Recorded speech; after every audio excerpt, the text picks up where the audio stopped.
And the great thing about yesterday was the fact that as an accumulation of everything we've been doing and giving it out to people like the Prime Ministers and all the dignitaries who were here yesterday and the travel and the media, they were very impressed.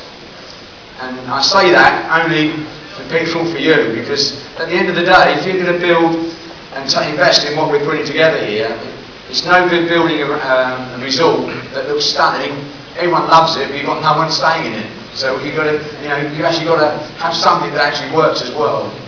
And part of that is the fact that, going back to what I said just now about some of the earlier investors with us, if you look at St Lucia in a minute, the video that we're going to play in a minute, is the fact that we've sold something like, and I get told off for this because I've been quoting the figures wrong, but within round about 1,200 properties we've sold in St Lucia. And all those people who've invested in St Lucia, before yesterday, tell me what you bought and what it looked like, where it was, where's your position, what's going to be there. And the truth is, those 1,200 people invested blind. It's the fact that it's a matter of confidence and the ability of what we're trying to do at Harlequin to make something happen. And the great thing for us is the fact that when you look at the model and the brochures and things like that, that's what you've invested your money in. And the people you're going to meet later during the day are the people who can make it work and happen for you as investors. And the point is that it works because Gary mentioned this morning, or last night, the fact that at the end of the day, we're all capitalists at the end of the day. We're all here to make money. The important thing as well, you mustn't be greedy. You mustn't just, it's not about one person making the money. It's about everybody sharing in what we put together.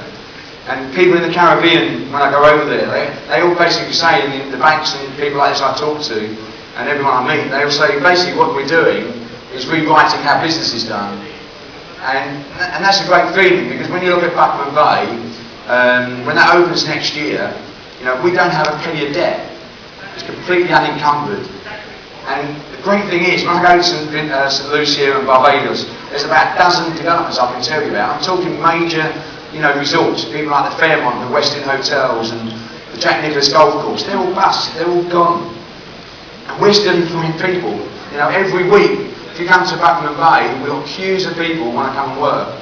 And we're taking on people every week. We're up to, I don't know the exact figure, they're here somewhere, but up around 800 now, and they'll tell you it'll be about 1,000 over the next few months. We're actually employing people, we're actually building, because it's strange, because we're actually a success story, because basically the principle of the business model that we had is not normal, it's actually different. And that's what we had to go through the last 3 or 4 years. Some of you have known me since the beginning. We've been called everything, we've gone through so many issues because it was different. People didn't understand what we were trying to achieve. But now, we're actually achieving that. And the fact that when people like yourself had confidence in what we were trying